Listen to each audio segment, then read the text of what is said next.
Let me tell you about the day I died. Not physically, but in every other way that mattered. The day I looked in the mirror and did not recognize the hollow-eyed stranger staring back at me. My name is Lily Taylor, and this is the story of how I destroyed my life with my own hands, and how one woman refused to let me stay destroyed. This is a story about addiction, about hitting rock bottom, about losing everything. But it is also a story about second chances, about love that waits, about finding yourself when you thought you were lost forever. If you have ever felt broken beyond repair, if you have ever made choices that haunted you, if you have ever wondered if redemption is possible, this story is for you. So buckle up. This is going to hurt before it gets better. But I promise you, it does get better. I grew up normal. That is the part people never believe. They look at me now, or rather, they look at who I was 2 years ago, and they assume I came from chaos. But I did not. I grew up in Miami, in a modest 3-bedroom house in a quiet neighborhood. My parents, Tom and Susan Taylor, were good people. Dad worked in construction. Mom was a school secretary. We were not rich, but we were not poor either. We were just normal, middle class, ordinary. I was a good kid. I got decent grades. I had friends. I played soccer in middle school. I liked art class and hated math. I was ordinary in every single way, until I was not. It started when I was 21. I had graduated high school, done a year of community college, but I was not sure what I wanted to do with my life. I was working part-time at a retail store, living at home, trying to figure things out. That is when I met them, Jake, Marcus, and Sienna. They seemed cool, fun, exciting. They went to parties. They knew people. They made life feel less boring. "Come out with us," Sienna said one Friday night. "We are going to this party in South Beach. It is going to be amazing." I should have said no. I should have stayed home. But I was 21 and restless and desperate for my life to feel like something more than just existing. So I went. The party was in a warehouse that had been converted into some kind of club. It was crowded, loud, pulsing with music and bodies. Everyone seemed to be on another level, moving with an energy I did not have. "Here," Marcus said, handing me a small pill. "This will help you loosen up." "What is it?" I asked. "Just something to make the night better. Trust me." I should not have taken it. I should have asked more questions. But I was young and stupid and wanted to fit in. I took the pill, and everything changed. That first high was like nothing I had ever experienced. Everything felt sharper, brighter, more intense. The music pulsed through my body. I danced for hours without getting tired. I felt connected to everyone around me, like we were all part of something beautiful. I felt alive for the first time in my life. Of course, the next day I felt like death. My head pounded, my body ached. I was exhausted and depressed. "That is normal," Sienna said when I texted her. "It is just the come down. You will feel better in a day or two." She was right. By the 3rd day, I felt okay again. But I also felt empty. The normal world seemed gray and boring compared to how I had felt that night. "Want to go out again this weekend?" Jake asked. I should have said no. I should have recognized the danger, but I did not. "Yeah," I said. "That sounds fun." And just like that, I was in. For the next few months, I partied with them every weekend, sometimes twice a week. I told my parents I was staying with friends, which was technically true. I just did not mention the drugs. At first, it was just pills at parties, but then it became pills during the week too, just to get through boring shifts at work, just to feel something other than numb. Then it was not just pills anymore. Marcus introduced me to other things: cocaine, meth, whatever he could get his hands on. "This stuff is better," he said. "Cleaner, you will love it." And I did love it. I loved how it made me feel invincible. I loved how it chased away every negative thought. I loved how it made my boring, ordinary life feel like it mattered. What I did not realize was that I was not falling in love with the drugs. I was falling into addiction. My parents started noticing things. I was losing weight. I had dark circles under my eyes. I was irritable and secretive. "Lily, are you okay?" my mom asked one morning. "You do not look well." "I am fine, Mom, just tired from work." "Maybe you should see a doctor." "I am fine," I snapped. "Stop worrying so much." But I was not fine. I was far from fine.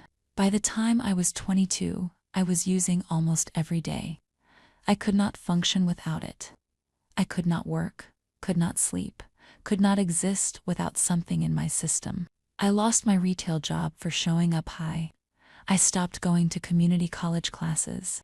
I stopped answering my parents' calls. All I cared about was getting high. Nothing else mattered. My parents kicked me out when I was 22 and a half. I do not blame them. I had stolen money from my mom's purse multiple times. I had come home at 4 in the morning, so high I could barely speak. I had screamed at them when they tried to help. "You need to get help, Lily," my dad said, his voice breaking. "You need to go to rehab." "I do not need rehab," I yelled. "I am fine. You are the ones with the problem, always trying to control me." "We are trying to save you," my mom sobbed. "Baby, please, let us help you." "I do not need your help. I do not need anything from you." That was the last conversation we had for a long time. I moved into Jake's apartment. It was a dump in a bad part of Miami. 3 bedrooms, 5 people living there, drugs and trash everywhere. But I did not care. As long as I could get high, nothing else mattered. Life became a blur. Days blended together. I would wake up, try to find money for drugs, get high, pass out, wake up, repeat. I stopped showering regularly. I stopped eating regular meals. I stopped caring about anything. My appearance deteriorated. My blonde hair became greasy and unkempt. My skin broke out. I lost so much weight my clothes hung off me. I developed sores on my face from picking at my skin when I was high. I looked in the mirror one day and did not recognize myself. The girl staring back at me was a stranger. Hollow eyes, sunken cheeks, dead inside. But I still could not stop. When I did not have money for drugs, the withdrawal was hell. Shaking, sweating, vomiting, feeling like every nerve in my body was on fire. I would do anything to make it stop. I stole from stores. I begged strangers for money. Once I even went back to my parents' house when they were at work and broke in, stealing whatever I could sell. I was not a person anymore. I was just an addict. That was my entire identity. Everything fell apart on a Tuesday in October.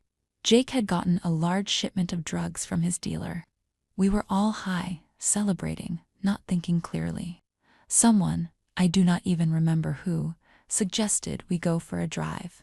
We piled into Jake's beat-up car, 5 of us crammed in, music blaring, drugs in the glove compartment.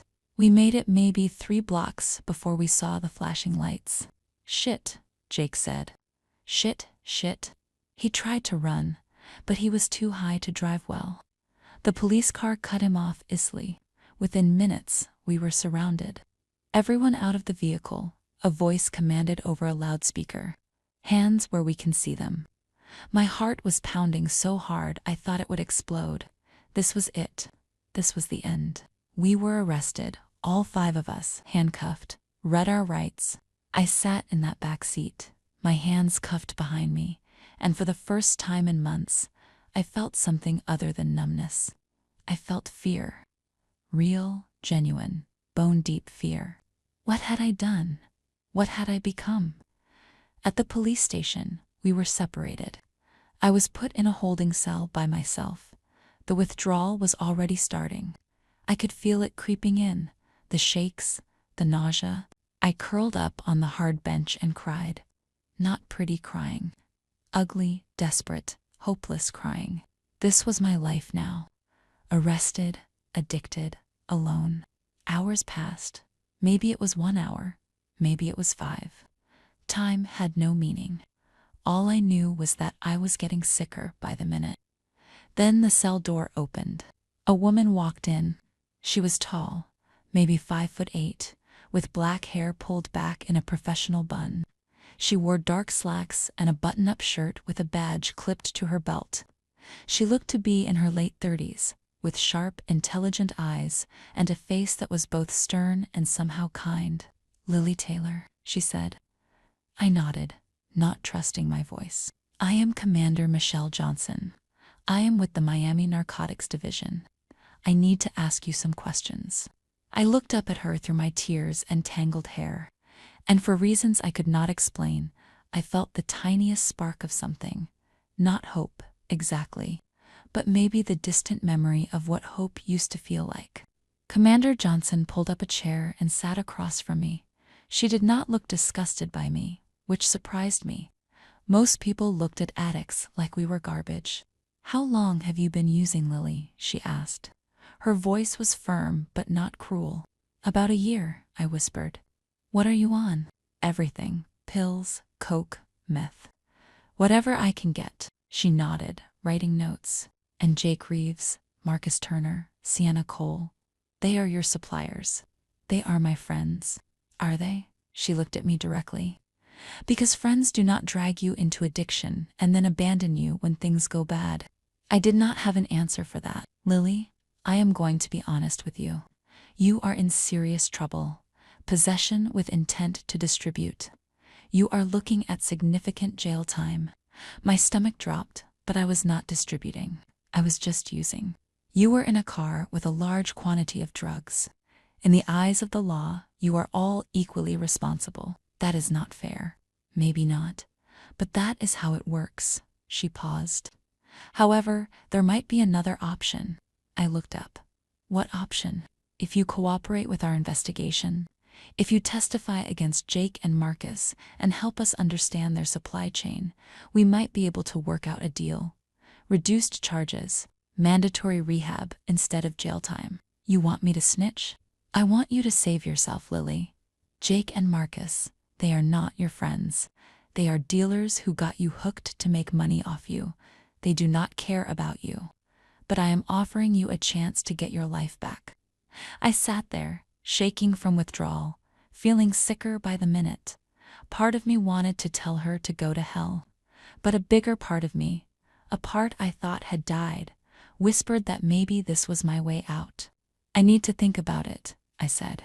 "You have 24 hours. After that, the offer is off the table." She stood to leave, then paused. "Lily, I have been doing this job for 15 years. I have seen hundreds of addicts. Some of them make it out. Most do not. The ones who make it are the ones who choose to fight. Choose to fight, Lily. You are young. You can still have a life." Then she left, and I was alone again with my thoughts and my withdrawal and my fear. I spent that night in hell. The withdrawal got worse. I vomited until there was nothing left. I shook so hard I thought my bones would break. I sweated through my clothes. Every nerve in my body screamed for drugs. But somewhere in that misery, I made a decision. I did not want to die like this. I did not want to be an addict forever. I did not want to lose myself completely. When Commander Johnson came back the next morning, I said yes. "I will cooperate. I will tell you everything I know. Just please help me get clean." Something flickered in her eyes. Relief, maybe, or respect. "Okay, Lily, let's get you out of here and into treatment." The next few weeks were the hardest of my life. I was placed in a court-mandated rehab facility. It was not a nice place. It was institutional and cold and full of people as broken as me. The detox was agony. They gave me medication to help with the withdrawal, but it was still brutal. Days of shaking and sweating and wanting to die. But I got through it. Somehow, I got through it. Commander Johnson visited me twice during that time. Once to get my full statement about Jake and Marcus's operation, and once, surprisingly, just to check on me. "How are you doing?" she asked during that second visit. "I feel like hell," I said honestly. "But I am still here. That is all that matters. Keep showing up, Lily. keep fighting. There was something in the way she looked at me. Something I could not quite name. It was not pity. It was not professional detachment. It was something else. Something warmer. But I was too sick and too broken to think about it much. After 30 days in rehab, I was released with strict conditions. Weekly drug tests, mandatory therapy, community service. Any violation would send me straight to jail. I moved into a sober living house with 5 other women in recovery. It was not great, but it was clean and drug-free. And slowly, painfully slowly, I started to get better. My skin cleared up. I gained some weight back. My hair looked healthier. I could think clearly for the first time in over a year. I got a job at a coffee shop. Nothing glamorous, but it was honest work and it gave me purpose. I started going to NA meetings. I got a sponsor. I worked the steps. 3 months after my arrest, Commander Johnson's case against Jake and Marcus went to trial. I testified, telling the truth about how they had gotten me addicted, how they had supplied me, how they had controlled me. It was terrifying, sitting in that courtroom, looking at people who I had once called friends. But I did it. They were both convicted, sentenced to significant prison time. After the trial, Commander Johnson found me outside the courthouse. "You did good in there," she said. "Thank you for everything. For giving me a chance. You gave yourself a chance, Lily. You chose to fight." I just opened the door. We stood there for a moment, and I felt something pass between us. Something I did not understand. Something that made my heart beat faster. "Good luck, Lily," she said. Then she walked away. I watched her go, and I realized something that surprised me. I did not want her to leave. I wanted to know more about her. I wanted to thank her properly. But I pushed those thoughts away. She was a cop. I was a recovering addict. We existed in different worlds. I went back to my sober living house and focused on my recovery. And that should have been the end of our story. But it was not. For the next 1.5 years, I stayed clean. I worked hard. I went to meetings. I rebuilt my relationship with my parents, slowly and carefully. It was not easy. There were days I wanted to use so badly I could barely breathe. There were nights I cried myself to sleep, feeling the weight of everything I had lost. But I stayed clean. I moved out of the sober living house and into my own small studio apartment. It was not much, but it was mine. I paid my own rent with money I earned honestly. I thought about Commander Johnson sometimes. Wondered how she was doing. Wondered if she ever thought about me. But I did not reach out. She had been a professional doing her job. That was all. I turned 24. I had been clean for 18 months. I was proud of myself. My parents were proud of me. Life was not perfect, but it was good. And then Jake got out of prison early on good behavior. I did not know Jake was out until he showed up at the coffee shop where I worked. I was wiping down tables when I heard a familiar voice. "Hey, Lily." I looked up and my blood ran cold. Jake stood there, looking thinner than I remembered, but with that same cocky smile. "What are you doing here?" I asked, my voice shaking. "I got out last week. Figured I would come see how you are doing. You need to leave." "Come on, Lily. Do not be like that. We are old friends. We are not friends. You ruined my life." "I did not ruin anything. You made your own choices." My manager came over. "Is there a problem here?" "No problem," Jake said smoothly. "Just saying hi to an old friend." He left, but not before giving me a look that made my skin crawl. That night, I could not sleep. Seeing Jake had triggered something in me. Memories of how good it felt to be high and not have to deal with reality. I called my sponsor. "I am struggling," I told her. "I saw someone from my old life, and now all I can think about is using." "Do not pick up, Lily. Go to a meeting. Call me every hour if you have to. But do not pick up." I went to a meeting. Then I went home and tried to distract myself. But Jake had planted a seed of doubt in my mind. Over the next few weeks, my old friends started circling back. Marcus got out of prison too.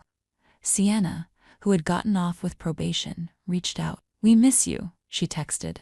Come hang out like old times. I should have blocked their numbers.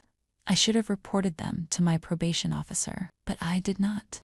Part of me, a weak, broken part, was curious. Part of me missed the simplicity of getting high and not having to feel anything. One night, I met Sienna for coffee. Just coffee, I told myself. You look good, she said. Really healthy. Thanks. I have been working hard on my recovery. That is great. Really great. She paused. Hey, a bunch of us are hanging out this weekend, just like old times. You should come. I do not think that is a good idea. Why not? It is just hanging out. No pressure. Sienna, I am clean. I cannot be around that stuff. Who said anything about that stuff? We are just going to chill. Listen to music. Have some drinks.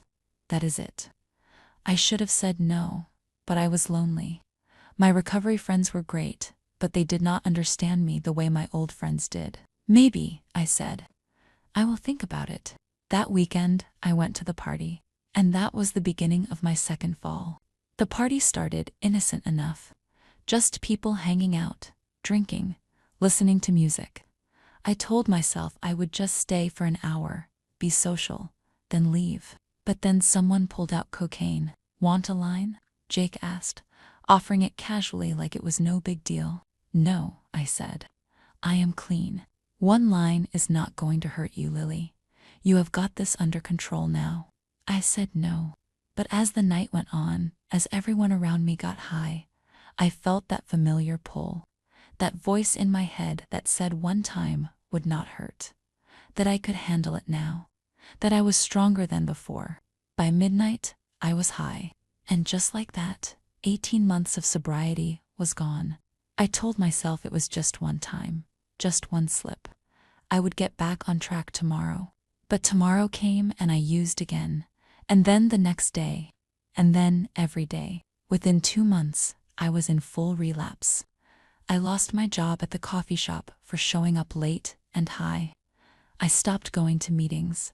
I stopped calling my sponsor. I stopped answering my parents' calls. I moved back in with Jake and the others. Back to that same dump apartment. Back to the same cycle of getting high, coming down, getting high again. But this time was worse. This time, I knew better. I knew what I was throwing away. I knew the pain I was causing my parents. I knew I was destroying myself, and I did it anyway. Because addiction does not care about knowledge or willpower or good intentions. Addiction is a monster that takes everything. By the time I was 25, I was worse than I had ever been. I had lost more weight. My skin was terrible. My hair was falling out.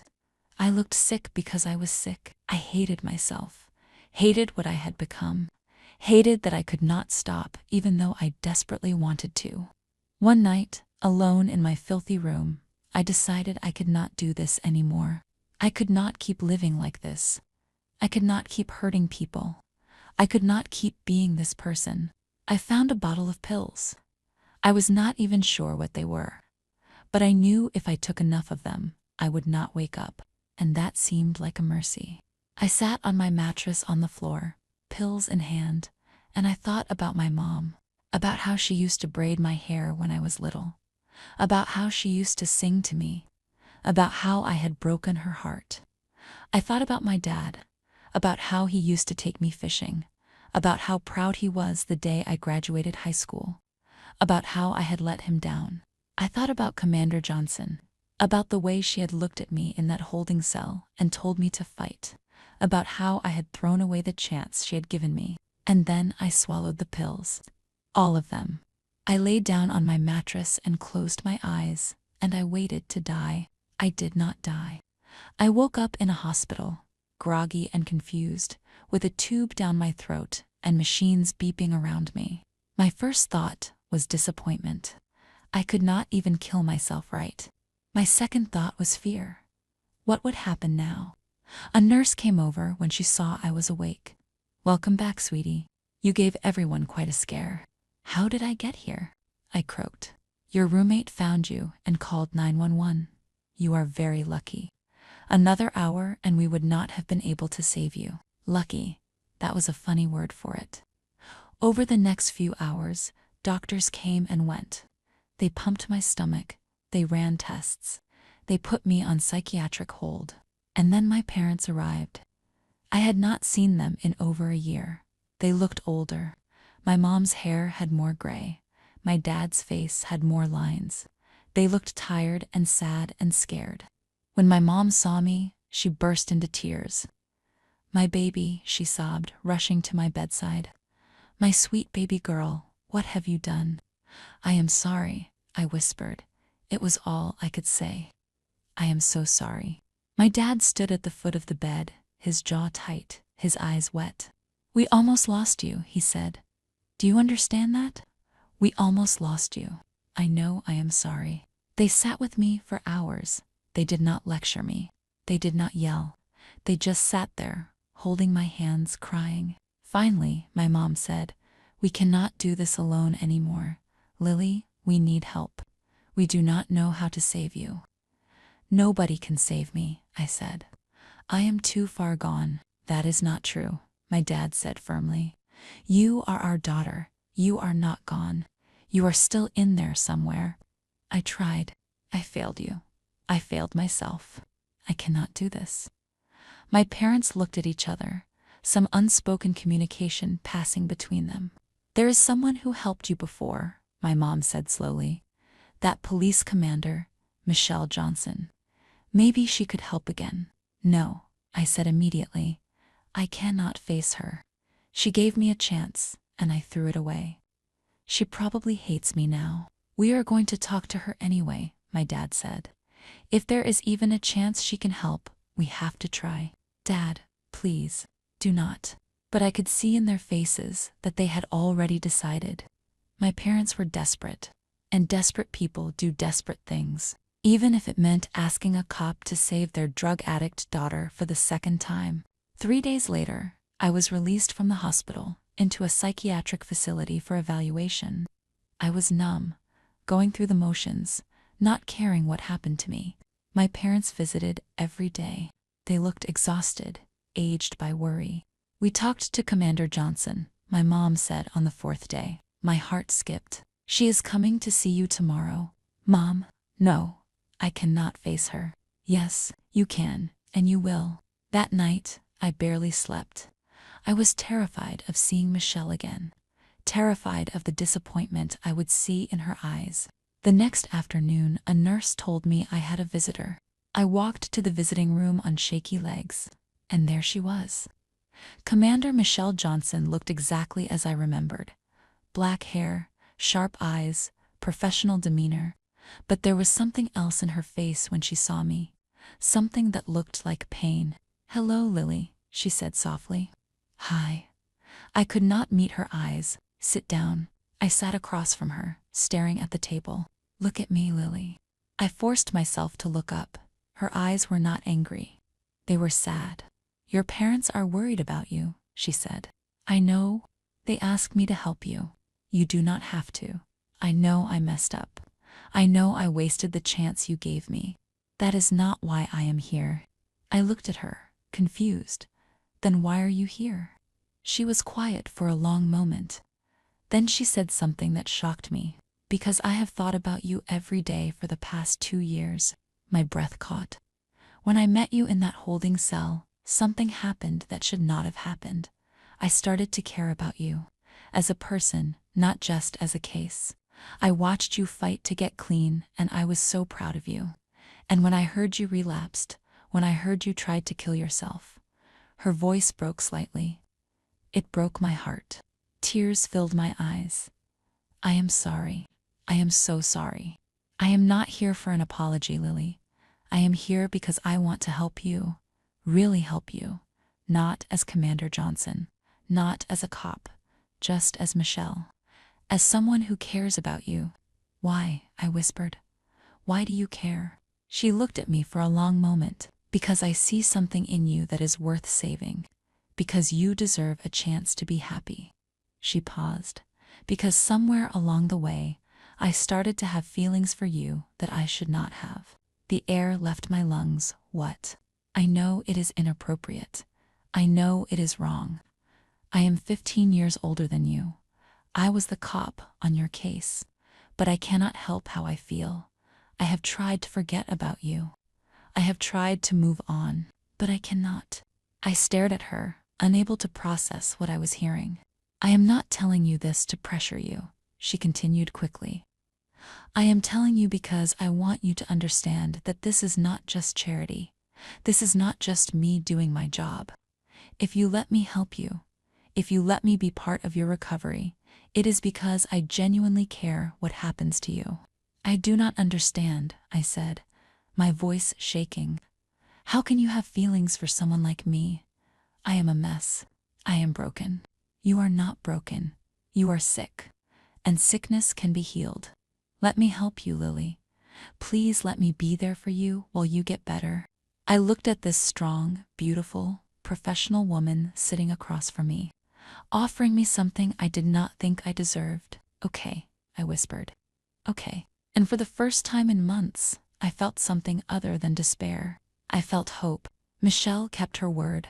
Over the next few weeks, while I was still in the psychiatric facility, she visited me almost every day. Not as Commander Johnson, just as Michelle. We talked about everything. My childhood, her job, my addiction, her fears. She told me about the stress of her work, about seeing so much pain and violence, about needing therapy to cope with it all. Everyone thinks cops are tough and unbreakable, she said one day, but we are just people. We hurt. We struggle. We need help too. Do you go to therapy? I asked. Every week for the past 5 years. It is the only way I can do this job without losing myself. I liked that she was honest with me, that she did not pretend to be perfect. After 3 weeks, I was released from the facility with a new treatment plan: intensive outpatient therapy, daily NA meetings, weekly check-ins with a psychiatrist. But this time, I had something I did not have before. I had Michelle. She offered to let me stay in her guest room while I got back on my feet. My parents were supportive of the idea, relieved that someone responsible was looking after me. Are you sure? I asked her. That is a lot to take on, I am sure. Michelle's house was in a quiet neighborhood, a modest 2-bedroom with a small yard. It was clean and organized and felt safe. The guest room is yours, she said, showing me a simple room with a bed, a dresser, and a desk. Make yourself at home. That first night, I lay in the clean bed in the quiet room and I cried. Not sad tears, relieved tears, grateful tears. Someone believed in me. Someone cared. Someone was willing to fight for me when I could not fight for myself. Living with Michelle was different from anything I had experienced. She was structured and disciplined.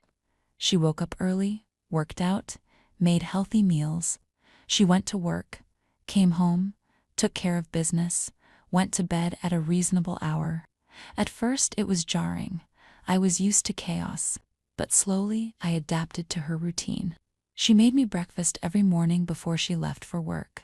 She checked in with me throughout the day via text. She came home and asked about my therapy sessions. How was your day? She would ask every evening. Good, hard, but good. Tell me about it. And I would tell her about group therapy, about the other addicts I was meeting, about the things I was learning about myself. She listened without judgment. She offered advice when I asked for it. She just let me talk when I needed to. But there was also tension. The kind of tension that comes from two people who are attracted to each other trying to keep things appropriate. I would catch her looking at me sometimes, her eyes lingering just a bit too long, and I would look at her, taking in her strength, her confidence, her kindness, and I would feel something I had not felt in years. Attraction. Real, genuine attraction. But we did not act on it. She kept a professional distance, and I focused on my recovery. 2 months passed. I was clean, going to meetings, working with my therapist. I got a new job at a bookstore. I was rebuilding my life, slowly and carefully, and my feelings for Michelle were growing stronger every day. One night we were sitting on her couch watching a movie. She was on one end, I was on the other, a careful distance between us. "Michelle," I said during a commercial break. "Yeah. Can I ask you something?" "Of course." "Do you ever think about us? About what might happen when I am further along in my recovery?" She was quiet for a long moment. "As I think about it all the time." "What do you think?" She turned to look at me. "I think that you need to focus on getting healthy. I think that any relationship right now would be a distraction from that. I think that my feelings for you are real, but they need to wait until you are in a place where you can reciprocate them healthily." "What if I am ready now?" "You are not." "How do you know?" "Because recovery takes time, Lily. You are doing great, but you are still early in this process. You need to learn who you are without drugs. You need to build a foundation for yourself. And then, if you still have feelings for me, we can talk about it." I was disappointed, but I also knew she was right. "Okay," I said. "How long?" "At least a year of sobriety, at least." A year seemed like forever. But I also understood that Michelle was protecting both of us. "Okay," I said again. "I can wait." She smiled. "Good. Now let's finish this movie." But as we sat there, both of us pretending to watch the screen, I could feel the tension between us. The wanting, the waiting. It was going to be a long year. 8 months into my sobriety, I hit a major milestone. A year clean from my relapse. It was not a full year from my original recovery, but it was a year from my lowest point. Michelle threw me a small celebration, just the two of us, dinner at home, and a cake she had baked herself. "I am so proud of you," she said, as we ate cake on her couch. "You have come so far. I could not have done it without you." "Yes, you could have. But I am glad I got to be here for it." We sat in comfortable silence for a moment. Then she said, "I have been thinking." "About what?" "About us. About what I said about waiting a year." My heart started pounding, and I think we should wait longer. Disappointment crashed over me. "How much longer?" "Until you are completely stable. Until you have your own place again. Until you are not dependent on me for housing or support. I do not want there to be any power imbalance between us, Lily. When we are together, if we are together, I want us to be equals." I understood her reasoning, but it still hurt. "So what? Another 6 months? A year? However long it takes. What if I get my own place next month? What if I am stable now? Then we will reassess." "But Lily, I need you to understand something. I am not going anywhere. I am not dating anyone else. I am not looking for anyone else. I am waiting for you. However long it takes, I am waiting." Tears filled my eyes. I set down my plate and moved closer to her on the couch. "Can I at least kiss you? Just once?" She looked at me, conflict clear in her eyes. "Please, I have been waiting so long. I just want to know what it feels like." She hesitated. Then she leaned in and kissed me. It was soft, gentle, tentative. Her lips were warm and she tasted like chocolate cake. The kiss lasted maybe 5 seconds, but it felt like forever. I felt a rush I couldn't control. I felt the warmth gather between my thighs, then release in a quick, wet rush shooting through me. When we pulled apart, we were both breathing hard. I felt it still, warm and slick, and I wanted more. "Okay," she said, her voice shaky. "That is all for now. That is not fair. You cannot kiss me like that and then tell me to wait. Life is not fair, Lily, but good things come to those who wait." She stood up. "I am going to bed. Good night." She left me sitting there, my lips still tingling, my heart racing. Wanting more, but understanding why I could not have it yet. I sank into my bed, heat still pooling low. I let my hand find the place where she'd left aching. My fingers finished what she started. 4 more months passed. I was doing well. I had been promoted at the bookstore. I had a solid support network. I was going to therapy regularly and learning healthy coping mechanisms. And I decided it was time to get my own place. "I am ready," I told Michelle one night. "I am ready to live on my own again." Something flickered in her eyes. Relief, excitement. Are you sure? I am sure. I need to prove to myself that I can do this, that I can be independent and stay clean. Okay, let's start looking at apartments. We found a small studio apartment not far from Michelle's house. It was affordable, clean, safe, perfect for someone starting over. Moving day was emotional. Michelle helped me pack my few belongings and drive them over. This is good, she said as we stood in my new, mostly empty apartment. This is really good, Lily. It feels scary. That is normal. But you are ready for this. After she left, I sat on my new second-hand couch in my new apartment and felt a mixture of pride and fear. I was on my own. Really on my own. No Michelle checking in on me every day. No safety net. But I also felt strong. I had done this. I had gotten clean, stayed clean, and now I was building a life. That night, Michelle texted me. How was the first night? Scary, but good. Thank you for everything. You did this yourself. I am just glad I got to watch. 3 more months passed. I celebrated a year and a half of sobriety. I was thriving, working, going to meetings, building friendships with other people in recovery. And my feelings for Michelle had not faded. If anything, they had grown stronger. One night, I invited her over for dinner. I cooked badly, but she ate it anyway and pretended it was good. Okay, I said as we finished eating. I have been sober for 18 months. I have my own place. I have a job and a life. By your own criteria, I am ready. So can we please talk about us now? She smiled. Yes, we can talk about us now. Do you still have feelings for me? Yes, strong feelings. I have strong feelings for you too. So what do we do about it? She reached across my small table and took my hand. We take it slow. We date properly. We get to know each other as two people, not as cop and addict, not as caretaker and patient, just Michelle and Lily. I would like that. Good. So, Lily Taylor, would you like to go on a date with me this Friday? I laughed, tears in my eyes. Yes, I would love to go on a date with you. Our first date was perfect. Michelle took me to a nice restaurant. Nothing too fancy, just nice. We talked and laughed, and it felt natural, easy. At the end of the night, she walked me to my apartment door. I had a great time, she said. Me too. Can I kiss you goodnight? Please. She kissed me, and it was better than that first kiss months ago. It was deeper, more certain. It was a kiss that said, this is real, this is happening. We dated for 3 months before we took things further.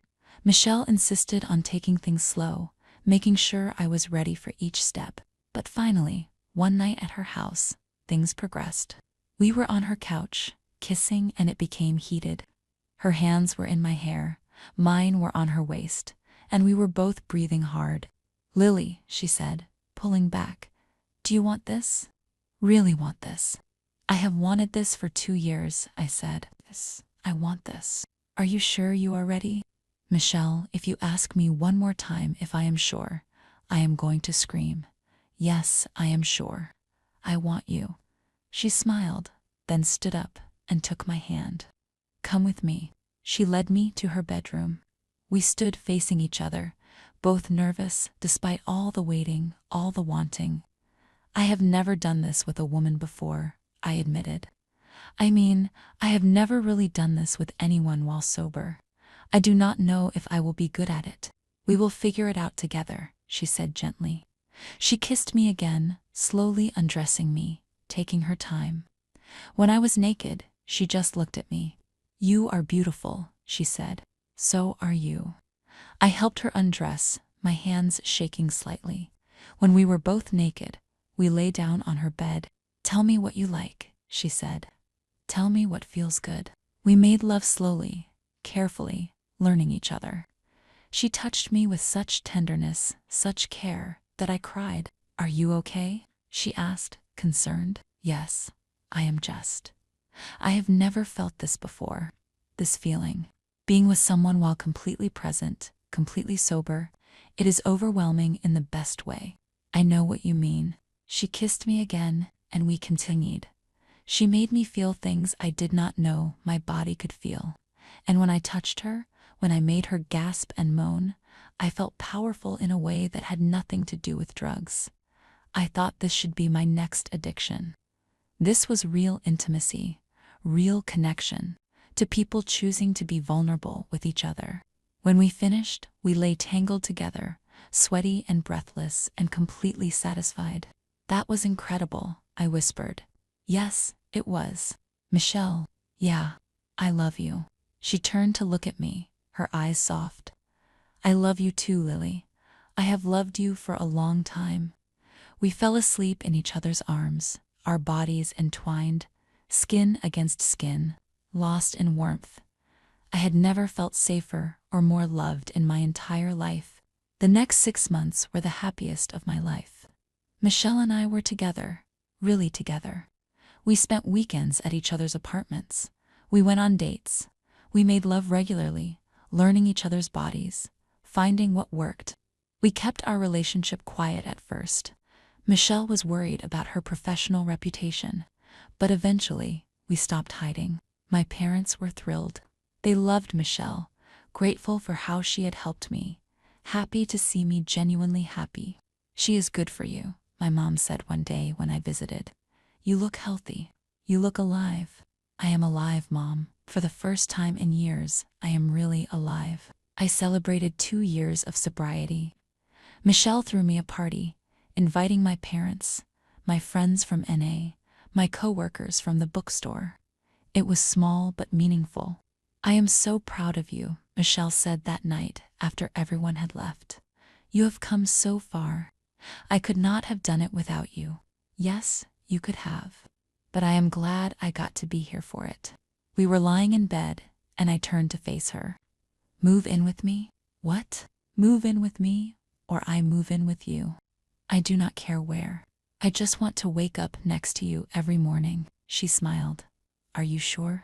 That is a big step. I am sure. I love you. I want to build a life with you. I love you too. She kissed me softly. Yes, let's move in together. We decided on her house, since it was bigger. I gave up my studio apartment and officially moved in. Living together was an adjustment. We had to learn each other's habits, compromise on things like how to load the dishwasher and what temperature to keep the house. But we made it work. We were a team. One night, about a month after I moved in, we were making dinner together. I was chopping vegetables while Michelle cooked pasta. I have been thinking, she said. About what? About us. About the future. 2.5 years into my sobriety, I got a call from my mom. Your dad and I want to have dinner with you and Michelle, she said. At our house, this Saturday. Okay? Is everything all right? Everything is fine. We just want to spend time with you both. Saturday came, and Michelle and I drove to my parents' house. I was nervous for some reason, though I could not explain why. My parents greeted us warmly. Mom had made a huge meal, all my childhood favorites. We sat down to eat, and conversation flowed easily. Then, over dessert, my dad cleared his throat. Michelle, Lily, we wanted to talk to you both about something. My heart started racing. What is it? My mom reached over and took my hand. We just want you to know how grateful we are. Michelle, you saved our daughter's life twice. First, when you arrested her and got her into treatment, and then again when you refused to give up on her after she relapsed. I did not save her, Michelle said. Lily saved herself. I just offered support. You offered more than support, my dad said. You offered love. You saw something in our daughter when she could not see it in herself. You believed in her when we had almost lost hope. I was crying now. Mom, Dad. Let us finish, my mom said gently. Lily, you were always our baby. But for a while, we lost you. We watched you destroy yourself and we did not know how to stop it.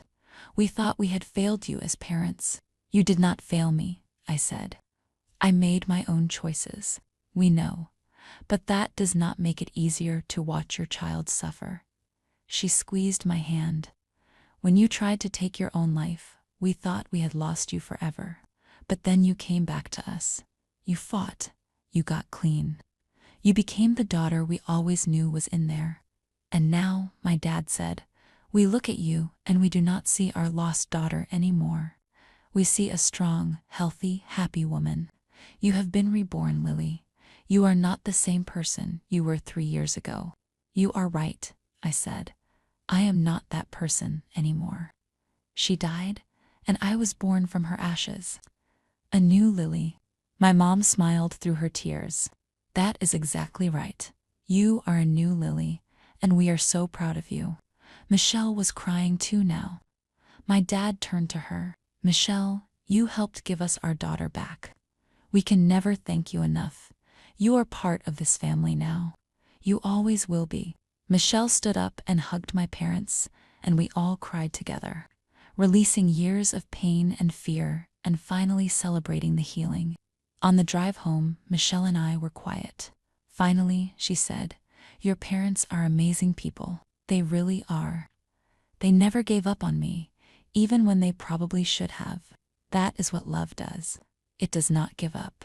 Thank you for not giving up on me either. I never will, Lily. You are stuck with me. Good. I do not want to be anywhere else. I took her hand and pressed it onto my thigh, leading her into a slow, certain rub. I couldn't take it anymore. Stop the car, I told her. And the look she gave me said she felt it too. She pulled over on a lonely stretch.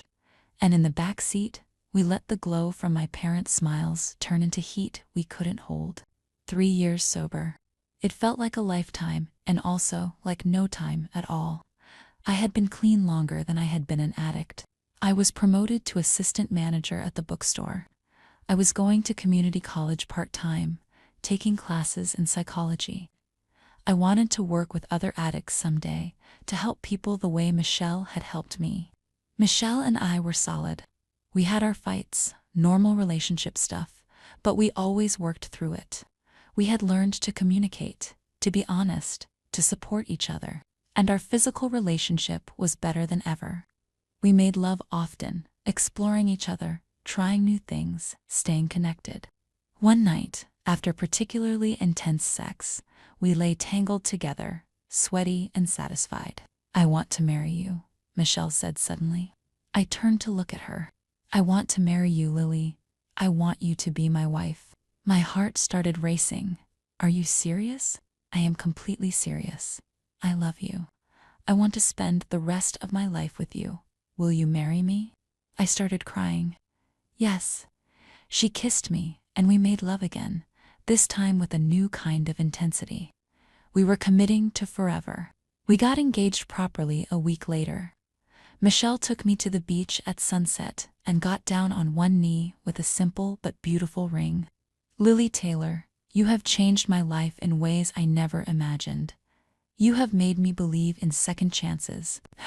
You have shown me what real strength looks like.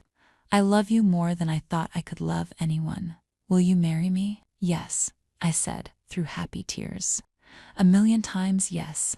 We planned a small wedding for the following spring. Just close friends and family. Nothing fancy, just meaningful. My parents were over the moon.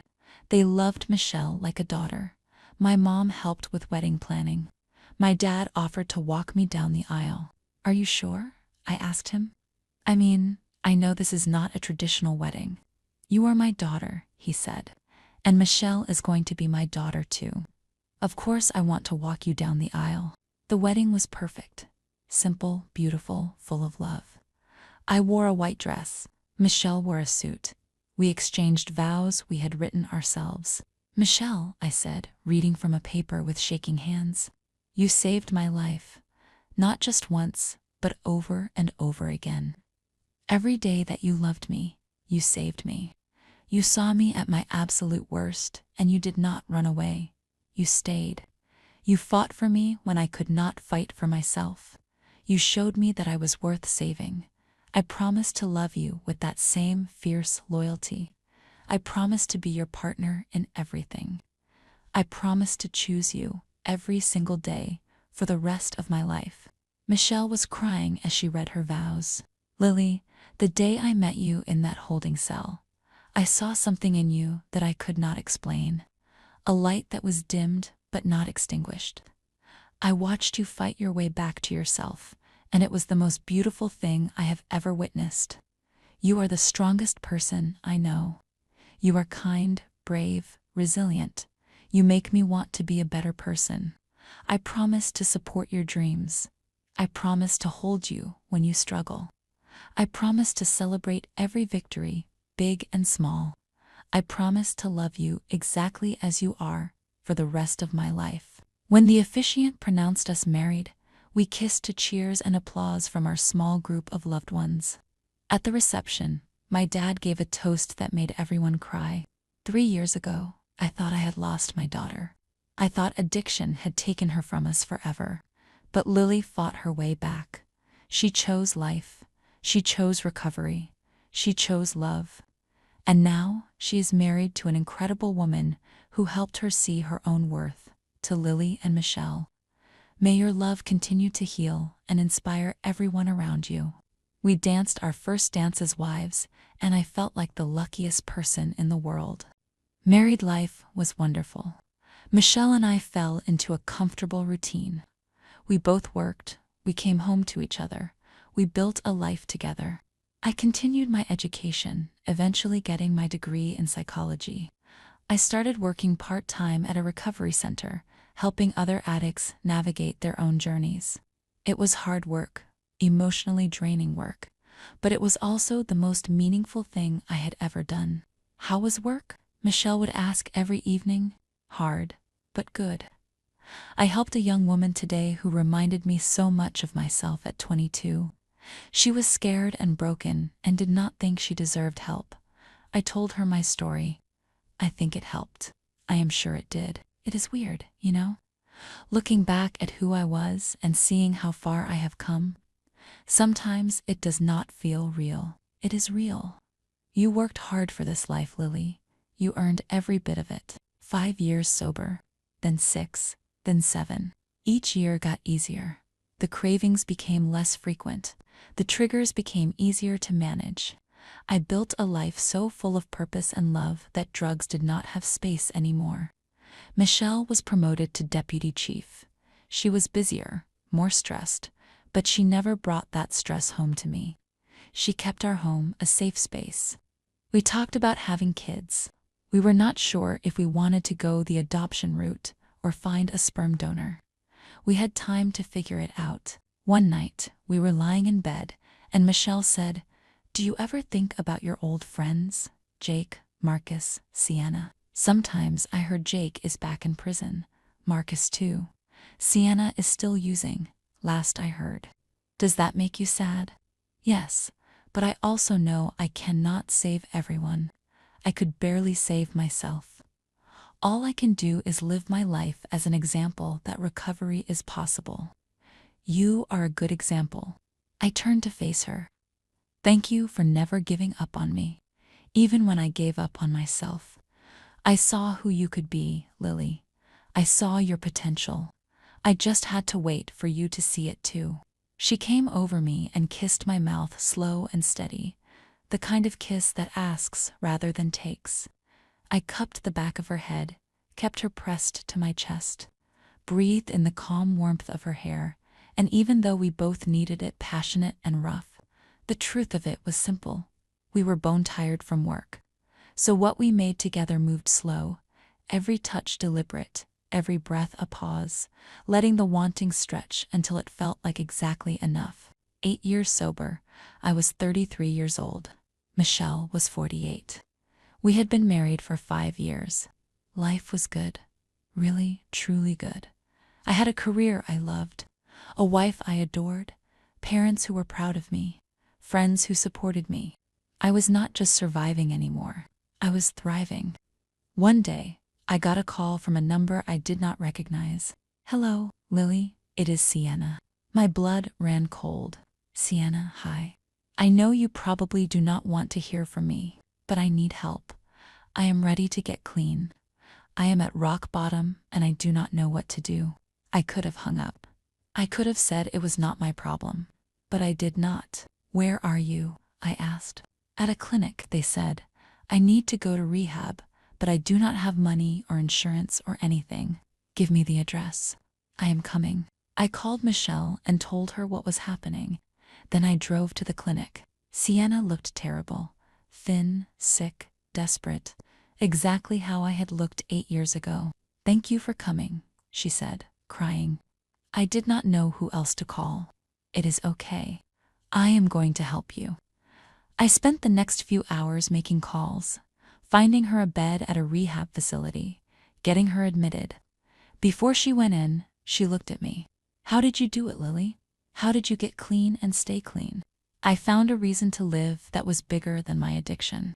I found people who loved me even when I did not love myself. I learned that I was worth saving." "You are worth saving too, Sienna. But you have to believe that." She hugged me, crying, "Thank you. Thank you so much." I drove home that night feeling emotional. I called Michelle. "How did it go?" she asked. "I got her into rehab. I do not know if she will make it, but at least she has a chance now." "You did a good thing, Lily." "I hope so."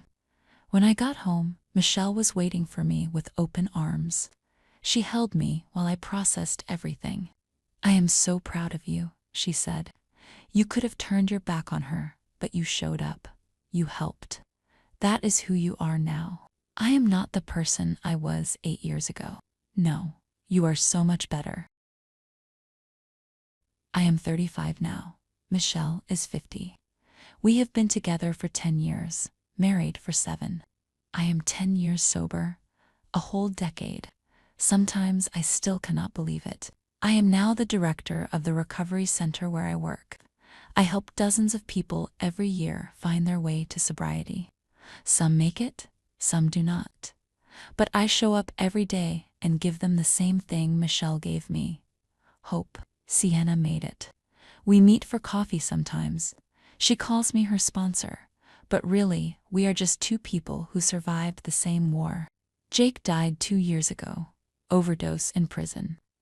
I cried when I heard, not for who he was, but for who he could have been. Michelle retired from the police force last year. She was tired of the violence and stress.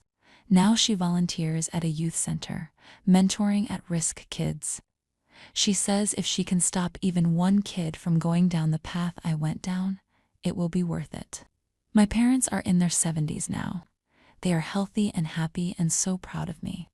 We have family dinners every Sunday. They love Michelle like she is their own daughter. Last night, Michelle and I were lying in bed, talking about the future. "Do you ever regret it?" I asked. "Falling in love with a recovering addict? Never. Not for 1 second. You are the best thing that ever happened to me, Lily. Even with all the hard stuff, especially with the hard stuff. The hard stuff made us who we are, made our love stronger." I snuggled closer to her. "I love you. I love you too." We fell asleep tangled together, and I thought about how far I had come, from a 22-year-old addict who wanted to die to a 35-year-old woman who was truly, deeply alive. If you are out there struggling with anything, if you are at rock bottom, if you think there is no way out, I want you to know something. There is hope. There is a future. There is a life waiting for you on the other side of your pain. It will not be easy. Recovery is the hardest thing I have ever done. But it is also the most worthwhile. You are not broken. You are not beyond saving. You are a human being who deserves love and healing and a chance at happiness. Find your reason to fight. Find your Michelle, whoever that person is in your life. Find your purpose and fight. Fight like your life depends on it, because it does. I am Lily Taylor. I am a recovering addict. I am a wife, a daughter, a friend, a counselor. I am 10 years sober, and I am living proof that second chances are real. Thank you for listening to my story. May it give you hope when you need it most.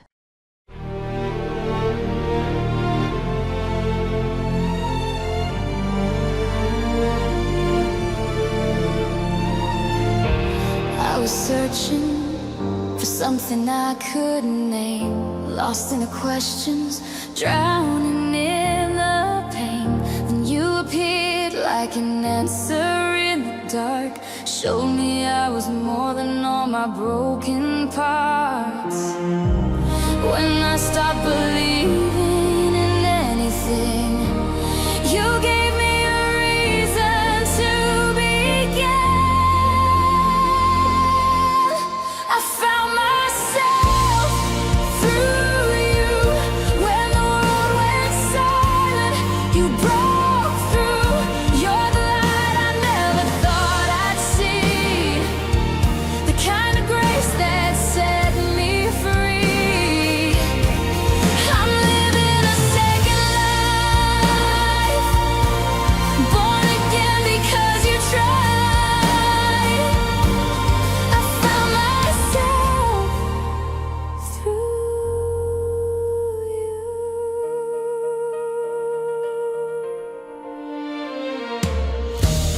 I lost my way, fell back into the night, but you were patient, you held on tight.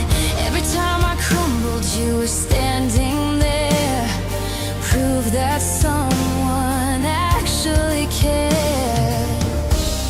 When I'd given up on who I could be, you saw something more in me. I found myself through you.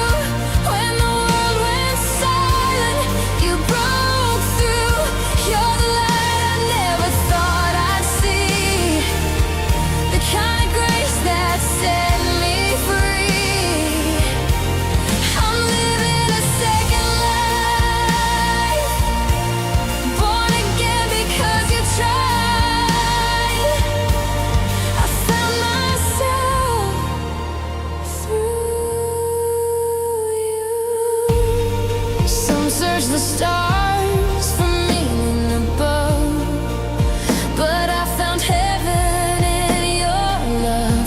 You're the answer I was looking for, the reason I believe in something more.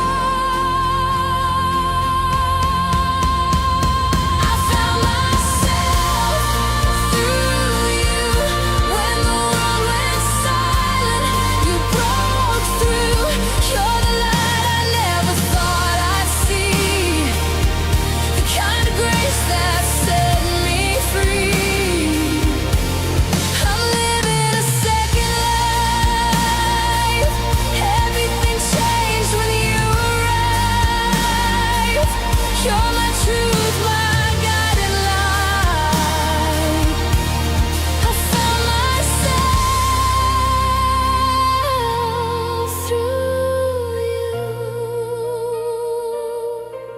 I found myself through you.